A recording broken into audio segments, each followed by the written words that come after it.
Hey, it's SciShow Talk Show. It's that day on SciShow where we talk to interesting people about interesting things. Today we have Kallie Moore, the collections manager at the University of Montana Paleontology Center. You manage fossils. I do. That's the job. That's my job, yeah. So, the technical term is collections manager, Okay. But I like to call myself a librarian for fossils. so you're a fossil librarian. Yeah, fossil librarian. You got a big room full of... Huge room. Why have I not been I don't know, there? because I see that you guys do off-site talks all the time, so you guys are going to have to come visit me Totally. next. Yeah, 'cause That's exciting. we got sweet How backdrops. big is your room? I think we're at like 1,200 square feet. And we have this sweet space saver compactor system. Yeah.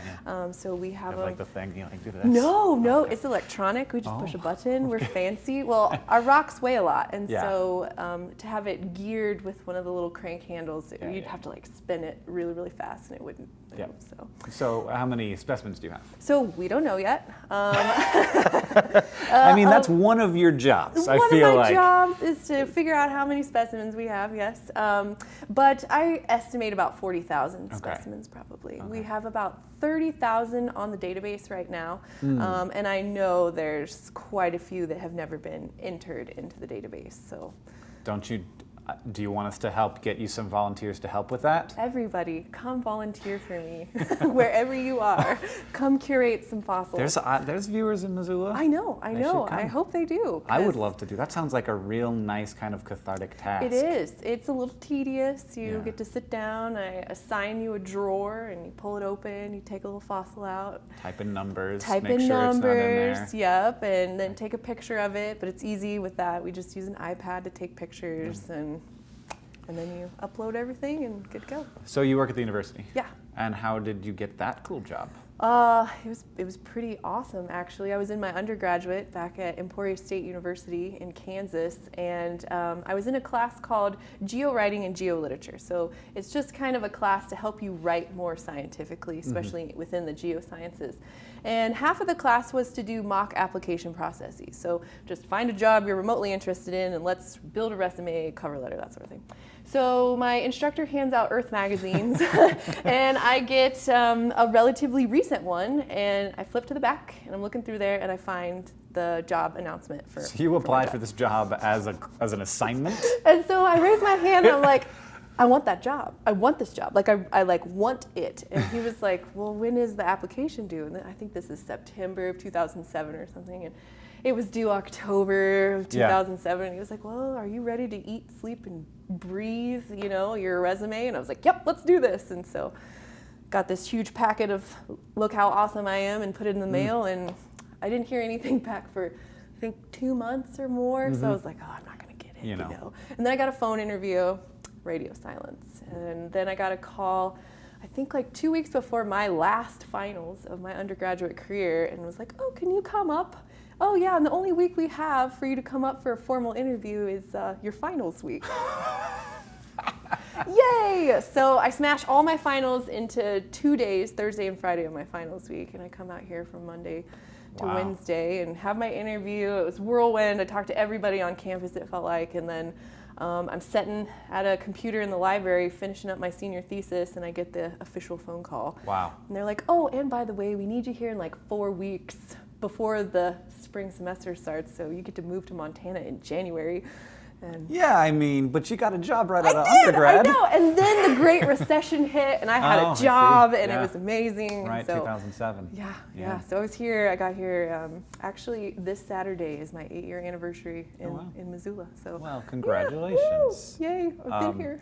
What did you bring us? I brought some fossils today, and I guess you were going to try to ID them and then put them into order. I don't know if I'm gonna ID them. Okay, I can help you through. I do want to try and put them in age order. Yeah, I feel like I have some oldest to youngest. Okay. Over here. Yeah. I mean, this is very cool, and I'm sure that it is by far the oldest thing. It is. You are correct. This looks like a fossilized bacterial mat. Am I right? Yep. So they're that's so a stromatolite. cool. Yeah, that's one of my favorite specimens in the entire collection, and it's actually the only one that's not from Montana because it is so pretty.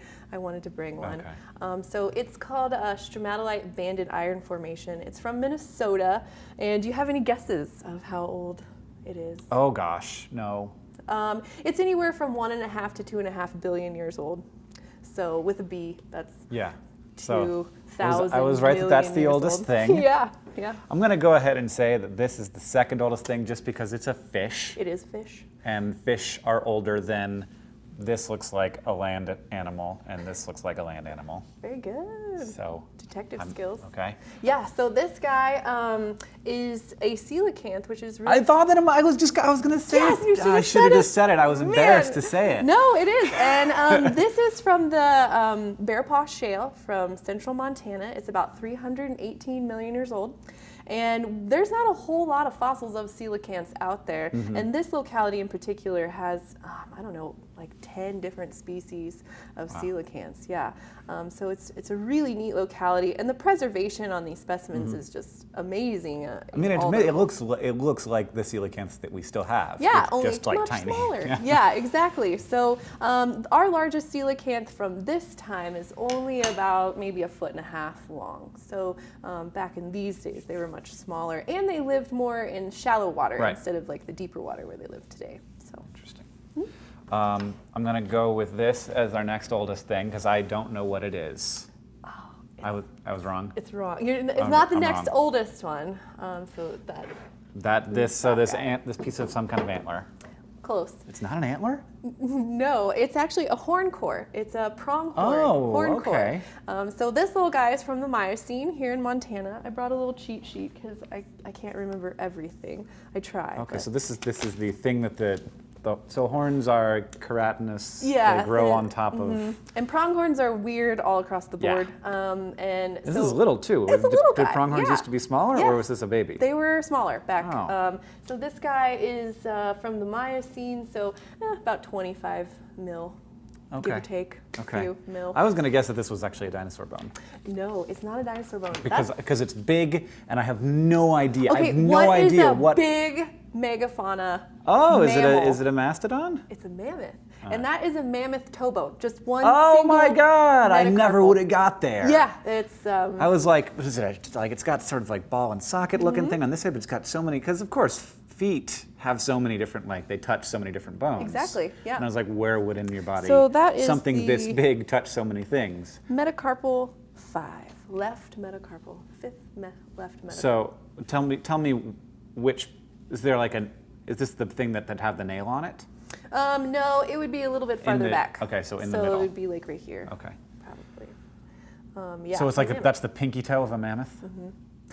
One of the pinky toe bones of a mammoth. One of the Okay. pinky toe bones of a mammoth. All right. Yeah, this is a relatively large individual, obviously. And this one's also from Montana. So these three back here are all from All Montana fossils. Yeah. Okay. Neat. Yay! What? That's so cool. You did really good. I want to see these baby pronghorns.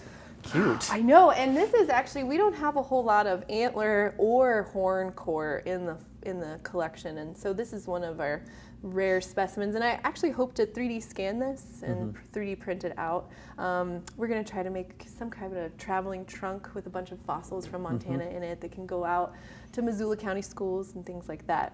And I think this one might be one because kids can identify with the pronghorn. Right. And it's been around for a really long time. It's actually kind of neat. It's one of the very few holdovers from the Ice Age extinction event. So musk ox in Alaska and our pronghorns are pretty much the only megafauna that made it through. Right. I hear this thing about pronghorns that they are faster than any carnivore that could possibly eat them. Yeah, because they evolved back in the day of the American cheetah and American lions and all sorts of things that could go way faster than any of our modern predators. Right. But they're a lot of fun. They can't jump, which you always think like deer bounding over fences and stuff. These guys were built for speed, not height. And so it really messes them up in eastern Montana when ranchers put all the fencing because they can't go over them. So you would think they have the word prong, but I guess it's the prong. fork. Yeah. It's not the prong. What sounds like it could jump real good. Yeah. No. They're fun to They race, go underneath though, right? Sometimes they do. So nice ranchers, especially when they're just like bordering their land and they're not using that land for grazing, they'll take the last two strings of barbed wire off so the pronghorns can get underneath. But it still keeps out the larger things usually. They will race you in your vehicle out there, and you're on these 2-lane tire tracks going out to a fossil bed or something. You'll have a herd come by, and I swear one of them will like look at you and like, let's do this. It's like a dolphin in, yeah. like in a boat lake. Exactly. You go and you speed up, and they speed up, and then all of a sudden it's like they drop down and just put it into a lower gear, and they just peel out and go right in front of your vehicle, like, haha, I won. And wow. They're a lot of fun. Yeah. Pronghorns Cool. are great. Well, I feel like I did pretty good. I had no idea that was a mammoth toe bone. That It's was not. pretty cool. I wasn't going to get there. I like But that's so amazing. We have coelacanth fossils in Montana. I know, who would have thunk it? I did not know that. And shrimp and lobsters and all sorts of other marine. Man, I got to come by your office. Oh man, you guys could spend all day there.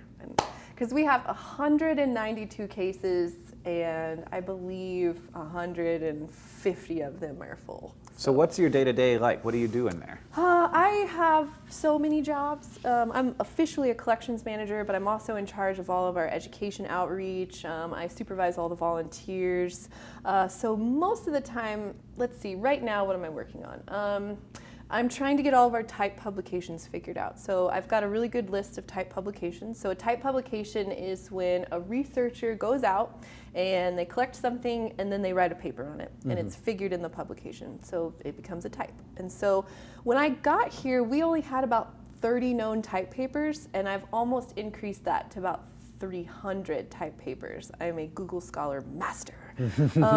So what I'm doing now is going back through all of those and updating things in the database, pulling the specimens from the regular collection, putting them in the type collection so they're separated out. Another big project that we're working on right now that I usually use a lot of, usually need and use a lot of volunteer help is our Cambrian collection. It's very historic for the university. It was all collected between 1930 and 1940, and somehow in the past 80 some years, nobody's inventoried any of the material. None of it.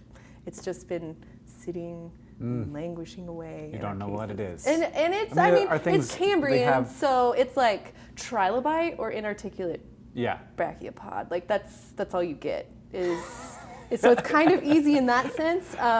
But it's stuff from pretty much the Rocky Mountains from Missoula all the way to Banff National Park. And some of the first people to go out and do stratigraphy in some of these mountainous areas was this guy named Charles Dice, who did most of the collecting of all these fossils. And it's amazing because I have copies of his field notes, and the university really didn't start using vehicles until the late 30s, mid 40s. And so for a long time they were taking like wagons and pack mules and all this stuff out into these incredibly remote areas to do geology, which kids don't know how easy they have it now, I guess. You could just drive up to your outcrop versus dealing with a mule team and sending somebody back for supplies, and God forbid somebody gets sick. And so it's really interesting to read about this. But I expect this collection to be maybe 5,000 specimens strong. So it's going to take us a few years to get through all of the material. So we've got it all organized, and we're going through and organizing it by morphology. So all the trilobites that look like this together, and all the trilobites that look like that. And I mean, there's so many trilobites for so long. Is there any attempt to like create a classification and species? It's there. Type them? It's all there. And what we normally use is a lot of that researcher Charles Dice. He wrote a ton of papers, and he did a lot of identifications already for us. So a lot of times it's either hopefully there's a little scrap of paper that was written in quill and ink. With the genus name, and sometimes not. But if you've got one and identified, you trust Charles? I do. I trust that guy. He knew his stuff, that's for sure. So we just kind of compare and contrast, and then if there's ever a chance where I don't think it's this one or it could be this one, then we go even farther back into the literature and try to find the first publication that described that trilobite. And when you're working in the 1930s, your papers are coming out in the late 1800s, so it can be a challenge to get some of them, and you hope that all of this taxonomic information is still the same because stuff has changed a lot. Luckily, there's massive databases online that you just type in a name and it tells you everything you need to know. So But that's another big project. I'm working on that traveling trunk, trying to find funding, trying to find collaborators, trying to pick out specimens, getting the specimens scanned. On campus, we've got this amazing 3D scanner. So yeah, it's just a lot of things. It's never done. My job will never be done. What is what do you find exciting after 8 years? It's usually when I find a specimen that I swear I have never seen before. It's like, what? No. And it's usually on the 3rd tier, so we have these big cases stacked 3 high. And on a low stool, I can get into the 2nd tier, but I have to get this giant ladder out to get to the 3rd tier, so I hardly ever go up there. And it never fails. Every time I get up there, I'm like, oh, it's new. Oh, that's so neat. I didn't even know. Like, this specimen was on the 3rd tier, and I just happened to run across it one day looking for something else. So that's pretty amazing when there's still something that I haven't seen in the collection after 8 years. Probably the most rewarding is when you get a specimen like this, and all it has in it is it's from a certain county of Minnesota. And you're like, oh, okay. And then you have to start doing all this research, and you find pictures of specimens that look like this, and you're like, oh, okay, this is from this certain formation, banded iron formation in Minnesota, and it gives you all this information. And when you started, you had one tiny little sentence, like, go to the rock and turn left, you know. So when you're left with not a lot of information about where the specimen was found, it is very rewarding to put all the pieces back together and make this full picture of where it was from. Because if you can't tell a researcher where the specimen is from, it's no good for researching. Yeah. Do you do any field work? I used to go out to eastern Montana every summer and do surface collecting. We're not like University or Montana State, who goes out and does the big digs and stuff like that. We're much more low key. We also don't have the space. Like, they have to build extra annexes and stuff to house all that dinosaur material. I mean, those are huge. This is kind of the average size of the stuff that's in our collection, so it's kind of nice. Like, I have a drawer with late Cretaceous mammal teeth, and there's probably 200 in one drawer, and it's just like, yes. So recently, I usually just kind of go out when people that I know, other researchers, are at their field sites. So we're working with the University of Illinois. Oh, I hope that's right. Sorry, Sam, if that's not right, but he's an entomologist. He's a modern entomologist, but he's gotten into fossil, and he's a cricket grasshopper family. I don't remember what family that is, but there's a locality in southwestern Montana that has wonderful bugs, just great bug fossils. And so they came out last summer, and I'm going to go out with them this summer to collect some bug fossils. How much incoming stuff do you have? You know, we don't get a whole lot of accessions anymore. Yeah. We get, some people will come to National Fossil Day and bring a little bag of their treasures and be like, here, I want the museum to have it. Yeah. But for the most part, it really comes from researchers. I have another researcher in Nebraska who got his master's at the University of Montana, and the university he's at now does not have a collection. So he's like, where am I going to put all my fossils? Oh, I wonder if the University of Montana wants them. And so he contacts me, and I'm like, sure, we've got lots of space. And also there are lots of rodent bits and pieces, and so they're small. I know we have room for it. So I think we're at over 500 specimens. He's still researching. They're still in Nebraska, but they're all being curated in our collection. Right. So in the next 5 years or so, we'll get those. With the bug researcher, we will split the collection. And so he'll keep some and we'll have some. That's mainly how we get it. Also, graduate students, when they go out to do research, a lot, if they do a paleo graduate work, we usually keep all of the material in-house. If it's geological or petrographic or something like that, we usually just have your advisor hold on to it. So, are these used in research, like, is your collection still being used in research? Heavily, yeah. That's really what we try the hardest with, is to get our specimens digitized, so getting them online with all the correct information and a little picture, and then just letting people know, like, hey, our collection is online. You should look at it and see if there's anything that relates to your research. I'm assuming we have, I haven't looked at our loans recently, but I bet we have about 15 loans out right now all over the world. Probably the farthest one is New Zealand right now. We've got a few specimens there in New Zealand, but most of the time it's around continental United States. Cool. My supervisor, George Stanley, he's a late Triassic scleractinian coral expert. Of course. Yes, and there's a lot of those in Europe, and so we actually have quite a bit of our material in Poland and other places around Europe. So we try to do a lot of research, or get at least our specimens out so people can research them. Yeah. Awesome. Yeah. Well, we've got a living animal. I know that you're not super familiar with this idea. It's got flesh all over its bones. Wow, at least it's alive, so it doesn't It's not made of rock. Yeah. That's why I went into paleo, is like none of this stinks. Like, I don't have to get through the goo and the flesh and the this and the that. Scent it's glands. Just there. Yeah. It's just, That's it's easy. Well, let's meet an actual living animal. Sweet.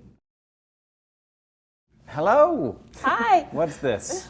This is Loki. She's a dragon. She's a Chinese water dragon. Okay. Yeah, but she's in a family where a lot of them are actually called dragons. Okay. Like the bearded dragon and water dragon. Yeah. I mean, I feel it. Yeah. Got the nice ridge. Yeah. That feels very dragon-like. Yeah. Yeah. Different sized scales. Look at the face, though. I mean, she has like this like spike back here, a couple spikes on her jaw, and then she's got that ear, and her eyes are just pretty amazing. Yeah. Yeah. Love the purple. Yeah, so she's a female, and so female Chinese water dragons have this like pink or purple hue under there, and the males are going to be even brighter and flashier colors. So their heads are going to be much bigger, and they're going to be about 2 or 3 times her size. But they get like orange and blue under there, and they can strut their stuff. Pretty. Yeah, but she's very pretty on her own.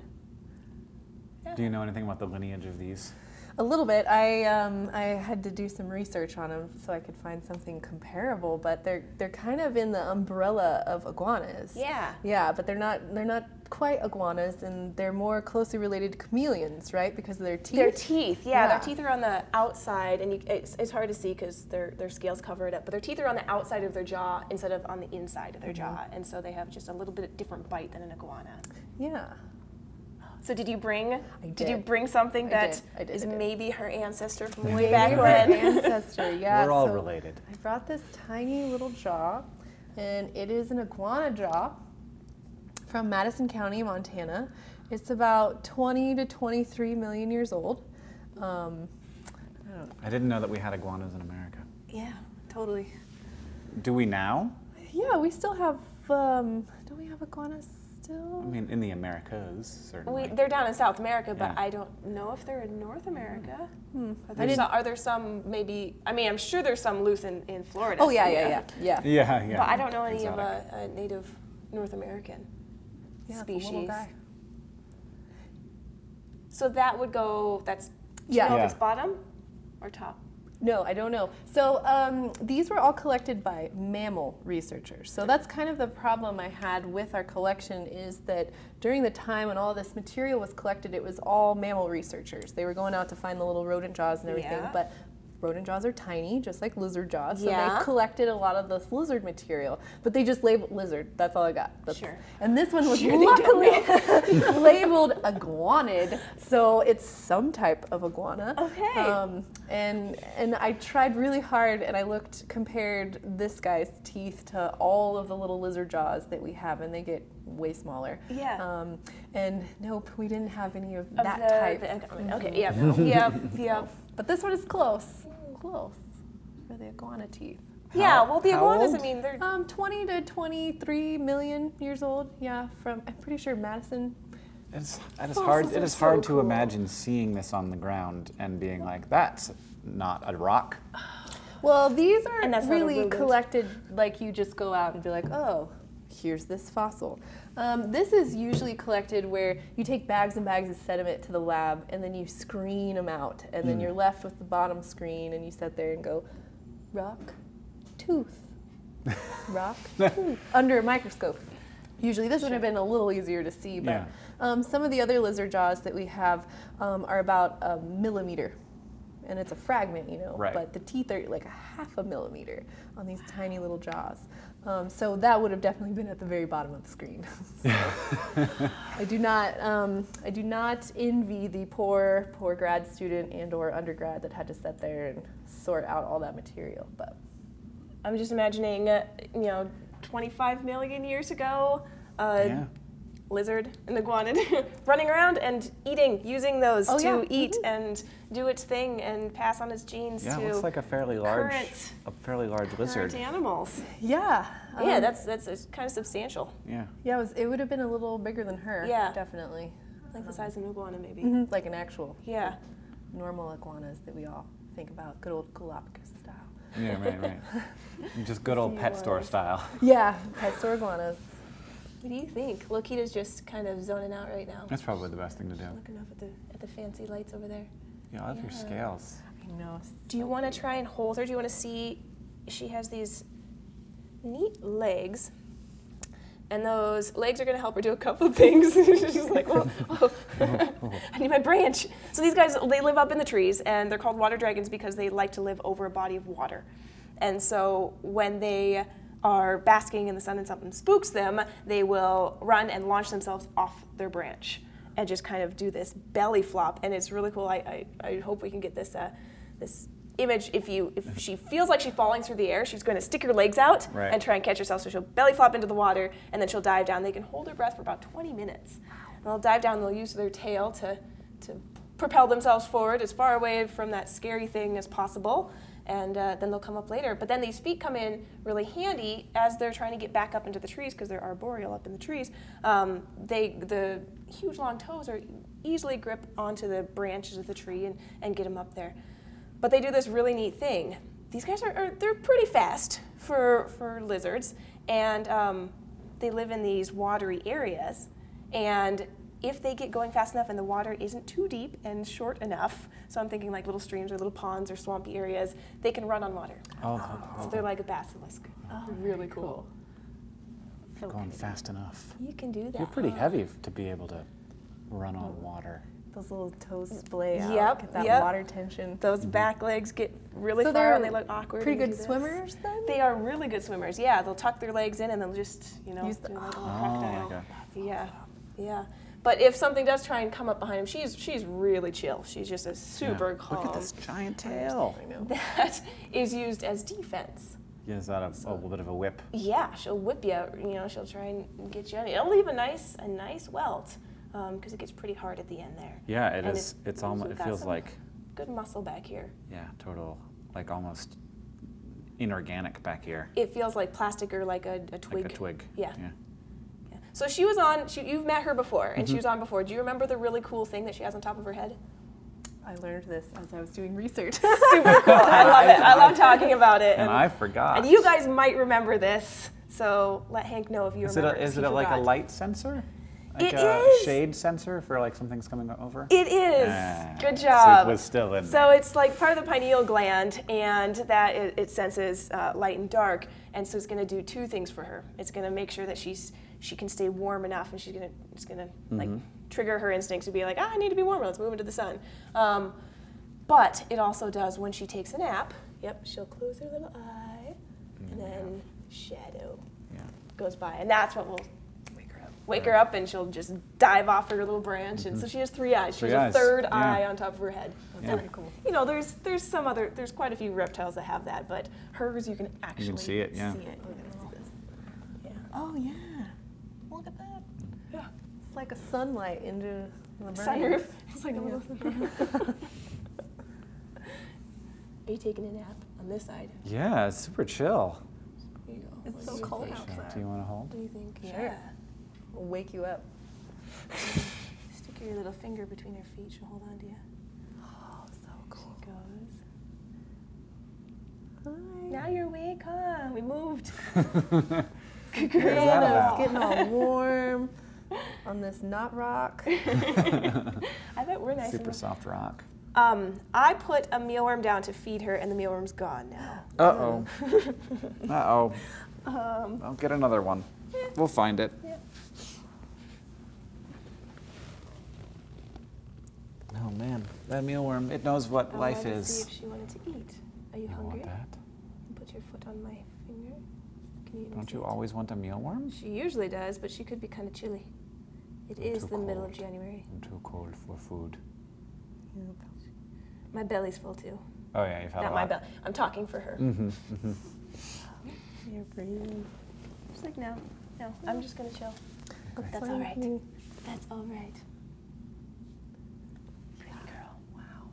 So soft. Mm-hmm. Isn't it? And then feel right here.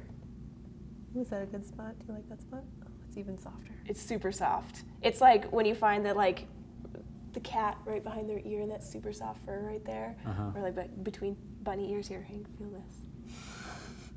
You don't mind? It's not fur, You but- don't mind us touching your weird spot? Oh yeah.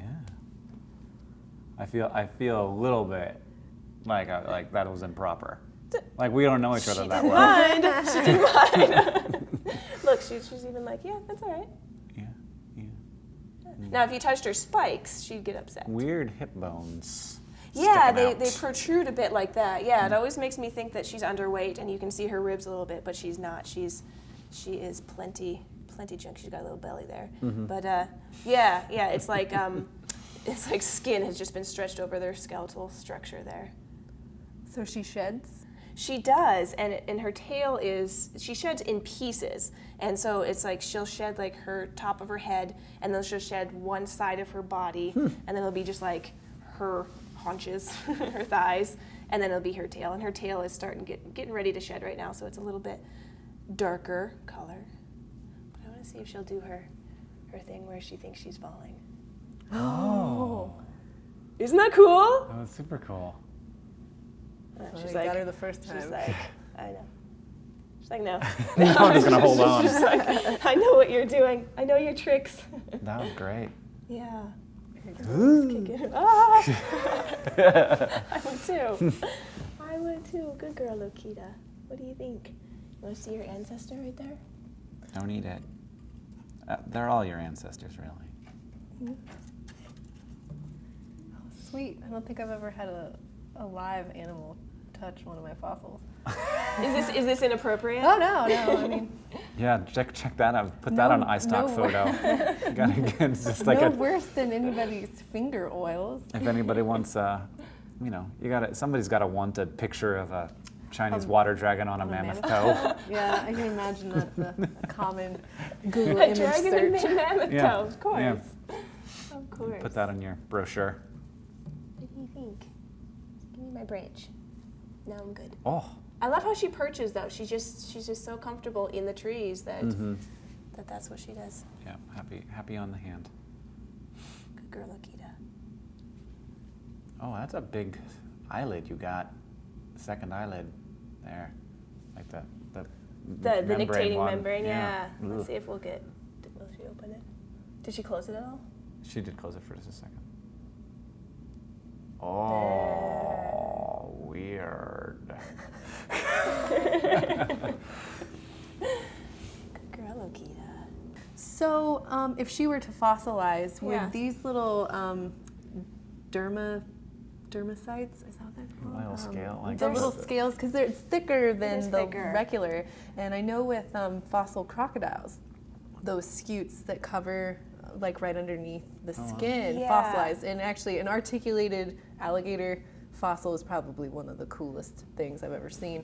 But I wonder if those are big enough and bony enough that they would actually fossilize. I don't think so because there's some animals that have like a base of bone that then a keratin type structure grows on top of, like tortoises and armadillos have that as well. But this doesn't have a bony base under there. It's just keratin. It's just scale over the top. So I think that would break down just like the rest of her scales would, pretty fast. even though it is thicker. It'd make an amazing fossil, just a skeleton and then all these crazy Spikes everywhere. yeah. That would be cool. Yeah, I'm talking about you. You looking at me? She's like, did I see? Maybe she saw the mealworm. Did you see the mealworm? Ah, Where there is it it? is. Oh, you found it. Maybe she did see it. You want it? She's like, no. No. Good finding the mealworm though. Fine. Don't want to leave Fine. those around too much. Should train water dragons to spot things for us. Search and Good rescue eyes. dragons. Really good at spotting particular things. As long as it's someplace warm. Yeah, yeah. And as long as the thing is moving and could possibly be food. Yeah. Yeah. Yeah. Are you opening your mouth a little What do bit? you think? Are you warm? Are you upset? Oh, I'm sorry if you're upset. Doesn't like having the spikes touched? She does not, and she could have gotten mad when I was touching her spikes over by her jaw as well. But no, it makes her uncomfortable when you touch her spikes on the top, and she prefers not to have that touched. And she's doing really well with her tail. For a long time, she wasn't comfortable with people touching her tail, but she's gotten much more comfortable. Good. Yeah. Good You're getting job, better. Lizard. Yeah. So pretty, bright. We got Lokita when she was about 4 years old. She was purchased from a pet store, and the kid had her until he moved to college, and then he gave her to his dad. His dad was a game warden and was actually coming out and inspecting our facility just because we need that for our permits, and he saw what we had going on, and he said, "By the way, do you want another one?" And we couldn't really say no to a game warden, so we said we'll take him in. So his name was Loki when we first got him, but it's a female, so we just changed it to Lokita. Yeah. You never really know with lizards. It's so hard to tell. You do know. Lizards are pretty crazy. Oh wait, you do know? Do know. Oh, okay. Some lizards are very strange. Yeah. The gender spectrum is just kind of wherever. Right. It's pretty amazing, actually, what they can do in certain populations. If there's not a male, just one of them. Right. Becomes a male. Change. I can do Just that. Change. Yeah. Okay, I can do that. Yeah. But So- it's easy. These guys are sexually dimorphic, Okay. yeah.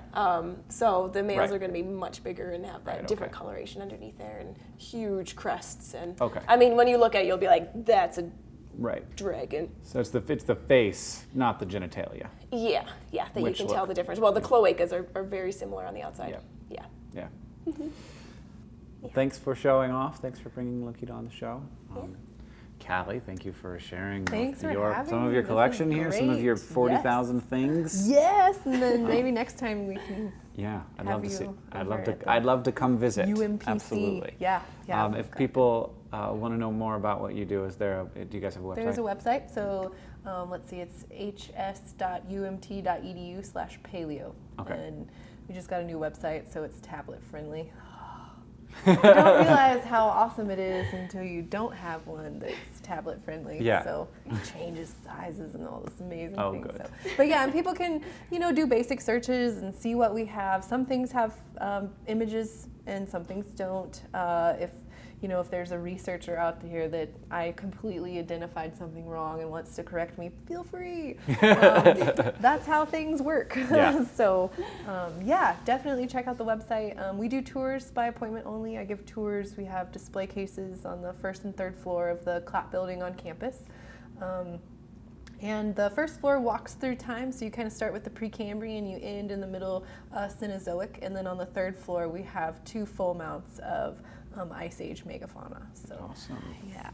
Great. I don't want to spoil it for anybody that hasn't been up there yet. I won't say what it is. So. But yes, thank you so much for having me. This has been great. I feel like Awesome. I'm an official scientist in Missoula now. I've been on the SciShow. If you want to see more of what Jessi does and has to offer, she has a YouTube channel that we would do with her at youtube.com/AnimalWondersMontana. See all of her animals, how she takes care of them. Basically, What they do and everything. It's a full reality TV drama set. And not really. No. It's more so. No. More, I mean, sometimes an more a animal will science poop show. on me, or, Right. but more it's like, And we're here on SciShow making stuff all the time, and you can find us at youtube.com/SciShow. That's all.